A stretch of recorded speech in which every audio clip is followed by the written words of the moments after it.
कहा जाता है जब ध्यान और ऊर्जा एक साथ मिलते हैं तब जन्म होता है योग का, और इसी योग के प्रथम गुरु है आदि योगी शिव। दोस्तों, आज हम आपको ले चल रहे हैं उस जगह जहां आस्था और ऊर्जा एक साथ जीवित है, जहां 112 फीट ऊंचा शिव का अद्भुत स्वरूप पूरी दुनिया को ध्यान और योग का संदेश देता है। हाँ दोस्तों, मैं बात कर रहा हूँ कोयम्बटूर के भव्य आदि योगी की। तो चलिए महसूस करते हैं उस शक्ति को और देखते हैं इस दिव्य स्थल की अद्भुत झलकियाँ।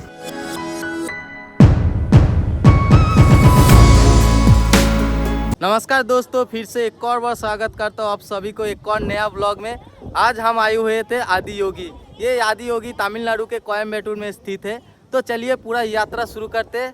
दोस्तों, आज हमारी यात्रा शुरू हो रही है कोयम्बटूर जंक्शन रेलवे स्टेशन से। यहाँ से हम ऑटो लेंगे और निकल पड़ेंगे सिरुवनी फॉरेस्ट की ओर। आप अगर सीधे सीधे ईसा योगा सेंटर या फिर आदि योगी जाना चाहते हैं तो आपके लिए बेस्ट ऑप्शन होगा यहाँ से बस स्टैंड जाए और वहाँ से 14D या फिर 46 बस लेके आप सीधे सीधे ईसा योगा सेंटर विजिट कर सकते हैं। और अगर आप एक दो जगह घूमना चाहते हैं तो आपके लिए बेस्ट ऑप्शन होगा ऑटो। इसी सफर में ऑटो वाले भैया हमें एक अद्भुत जगह पर लेकर जाते हैं, एक 2000 साल पुराना प्राचीन मंदिर जो इस रास्ते के बीचों बीच बसा हुआ है। यहाँ रुककर हम करते हैं भगवान के दर्शन और महसूस करते हैं उस अनोखी शांति को जो सदियों से इस जगह पर बसी हुई है।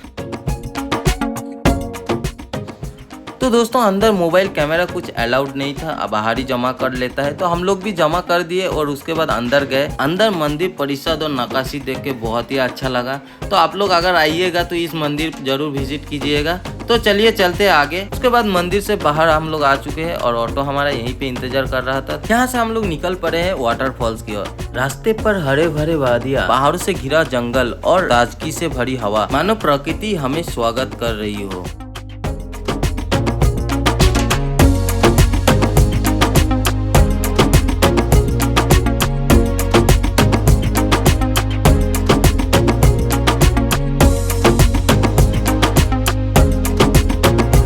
दोस्तों, जैसे कि आप मेरे पीछे एक नदी देख सकते हैं, ये है सिरुवनी नदी जो कि पहाड़ों से निकलती है।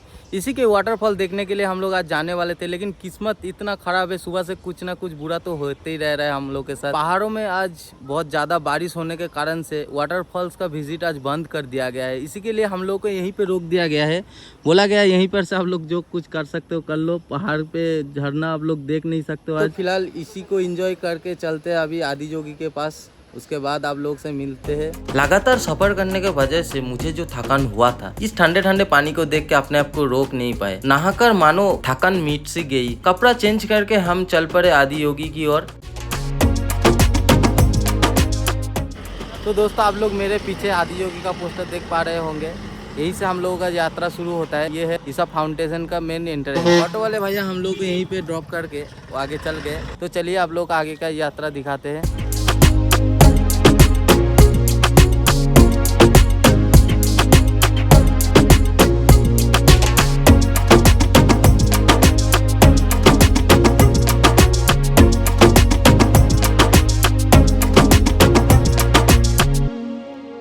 तो फाइनली गाइस, चलते चलते दूर से ही हमें वो आदि योगी का आइकॉनिक स्टैचू दिख चुका था, जिसे देखने के लिए हम इतना दूर से यहाँ आए थे। देखिए कितना खूबसूरत है ये अद्भुत नज़ारे। चारों तरफ पहाड़ी पहाड़ और बीच में बसे हैं हमारे आदि योगी शिव, जो कि बहुत ही अद्भुत लगता है देखने में। वहाँ जाने से पहले ही आप लोगों को यहाँ पे ईसा योगा सेंटर के तरफ से तरह तरह की दुकानें आप लोगों को देखने को मिलेगा, जहाँ पे आप लोग आदि योगी रिलेटेड सभी सामान खरीद सकते हो, जैसे माला, bracelet, T shirt, statue, photo वगैरह। जैसे जैसे हम आदि योगी के जितने पास जाते जा रहे थे, उतना ही अलग एक अनुभूति हो रहा था। मानो मेरे आंखों को विश्वास ही नहीं हो रहा था कि इतना खूबसूरत जगह आज हम पहुँच चुके हैं।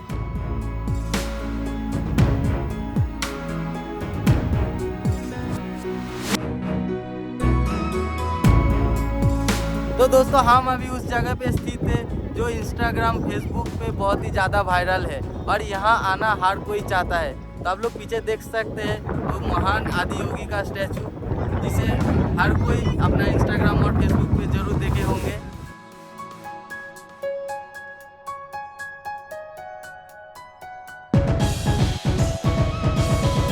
आदि योगी स्टैचू के सामने ही यहाँ पे एक छोटा सा मंदिर है जहाँ पे शिवलिंगम विराजमान है। आप लोग चाहे तो वहाँ पे जल अर्पित कर सकते हैं। दोस्तों, जिस स्थान पर हम खड़े हैं ये सिर्फ एक योग केंद्र नहीं बल्कि पूरी एक आध्यात्मिक नगरी है।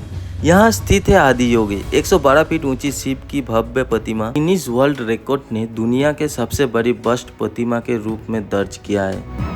आदि योगी शिव को योग का जनक माना जाता है, जिन्होंने हजारों साल पहले मानवता को ध्यान और योग का ज्ञान दिया। आदि योगी के सामने फैला है ईसा योगा सेंटर, जो लगभग 150 एकड़ क्षेत्र में फैला हुआ है, जहां पर हर साल लाखों साधक और पर्यटक आते हैं ध्यान और आध्यात्मिकता के अनुभव लेने। अभी हम चल पड़े हैं इस केंद्र की आत्मा ध्यानालिंगम की ओर। ये एक अनोखा ध्यान गृह है जो लगभग 13 एकड़ भूमि में फैला हुआ है। यहाँ सिर्फ गहरा मौन और ऊर्जावान वातावरण है। कहा जाता है कि ध्यानालिंगा सातों योगी की ऊर्जाओं का संतुलन है और यहाँ आने वाला हर व्यक्ति, चाहे वो कोई भी पृष्ठभूमि से हो, एक अनोखा अनुभव लेके लौटता है। दोस्तों, यही वजह है कि आदि योगी और ध्यानालिंगा सिर्फ देखने लायक जगह नहीं है बल्कि महसूस करने की जगह है। अभी हम पहुंच चुके हैं ध्यानालिंगम के बिल्कुल सामने। तो आप लोग देख सकते हैं यहाँ पे मोबाइल बैग वगैरह अलाउड नहीं है अंदर ले जाने के लिए। साइड में ही बैग और मोबाइल जमा करने का काउंटर है। यहाँ पे मोबाइल बैग वगैरह डिपॉजिट करना होगा। उसके बदले में आपको एक टोकन दिया जाएगा, उसको आपको ध्यान से रखना पड़ेगा और अंदर जाके ही थोड़े से ही दूर चल के आपको अपना चप्पल डिपॉजिट करना होगा। वो वीडियो हम नहीं दिखा सकते क्योंकि वो अंदर का सीन है, वहाँ मोबाइल अलाउड नहीं है। तो दोस्तों चलिए आते हैं, दर्शन करने के बाद मिलते हैं।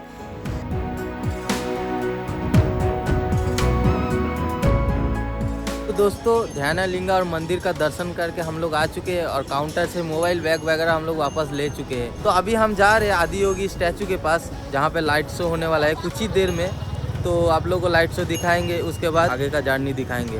ध्यानालिंगा टेम्पल के बिल्कुल पास में यहाँ पे आप लोगों को रेस्टोरेंट, कैफे वगैरह देखने को मिलेगा, जहाँ पे आपको वेज खाने की चीजें मिल जाएगा और आपको आते ही सामने यहाँ पे मेनू कार्ड देखने को मिलेगा, जैसे कि आप लोग देख सकते हैं। और यहाँ आप लोग डिजिटल पेमेंट और कैश दोनों कर सकते हैं। तो चाहे तो आप लोग कुछ भी खरीद के खा सकते हैं यहाँ से।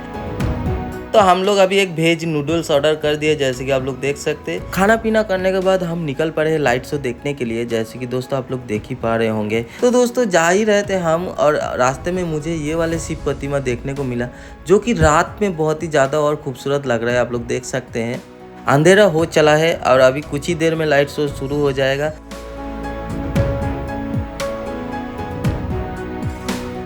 तो दोस्तों हम आकर एक परफेक्ट लोकेशन ढूंढ के बैठ चुके हैं। तो देख सकते हैं आप लोग, सभी लोग बैठ चुके हैं और बेसब्री से इंतजार कर रहे हैं कि कब शुरू होगा लाइट शो। और उसके साथ मैं भी इंतजार कर रहा था कि कब आके शुरू होगा लाइट शो। हम लोग तो आके बैठ चुके हैं। तो उसी वक्त नीचे आप लोग को एक छोटा सा मंदिर दिख रहा है ना, वहाँ पे 5 पंडित आए। 5 पंडित आके पूजा अर्चना योग करना शुरू कर दिए। उसके बाद ही देखने को मिलता है ये नजारा।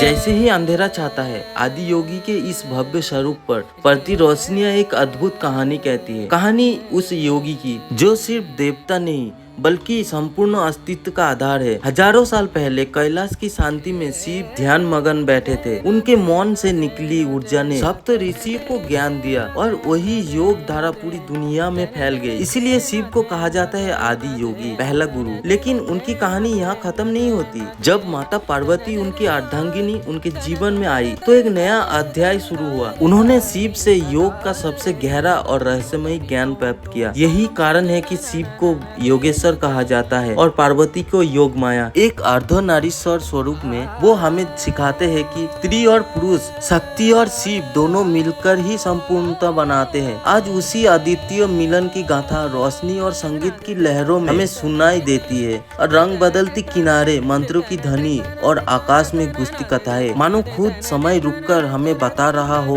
योग कोई धर्म नहीं बल्कि हर आत्मा का पथ है। और जब 112 फीट ऊंचे आदि योगी के चेहरे पर अंतिम प्रकाश पड़ता है तो ऐसा लगता है जैसे शिव स्वयं हमें ध्यान की ओर बुला रहे हो। दोस्तों, ये सिर्फ एक लाइट शो नहीं बल्कि एक यात्रा है जो हमें अर्धांगिनी की प्रेम कथा, सप्तऋषि की साधना और योग के अनंत से जोड़ते हैं। दोस्तों, ये लाइट शो हर रोज शाम 7 बजे शुरू होता है और 1-1.5 घंटा तक चलता है, जिसे देखने के लिए हजारों के संख्या में देश विदेश से भक्तगण यहाँ आते हैं। तो दोस्तों, जैसे कि आप लोग देख सकते हो लाइट शो खत्म हो चुकी है और हमारे आध्यात्मिक यात्रा आज के यहीं पे खत्म करते हैं। तो अभी हम जा रहे हैं एग्जिट की ओर। ये यात्रा हमें हमेशा याद रहेगा। तो दोस्तों, आपको ऐसा अनुभव लेना है और इस जगह पे आना है तो आपको पहले चेन्नई सेंट्रल आना होगा। चेन्नई से आप लोग बस और ट्रेन के माध्यम से यहाँ आ सकते हैं और अगर आप फ्लाइट से आना चाहते हैं तो डायरेक्ट आपको कोयम्बटूर में ही एयरपोर्ट मिल जाएगा। वीडियो कैसा लगा कमेंट करके जरूर बताना और वीडियो में एक लाइक जरूर से जरूर देना और चैनल में नए हैं तो चैनल को सब्सक्राइब करना। मिलते हैं ऐसी ही एक आध्यात्मिक यात्रा में। हर हर महादेव।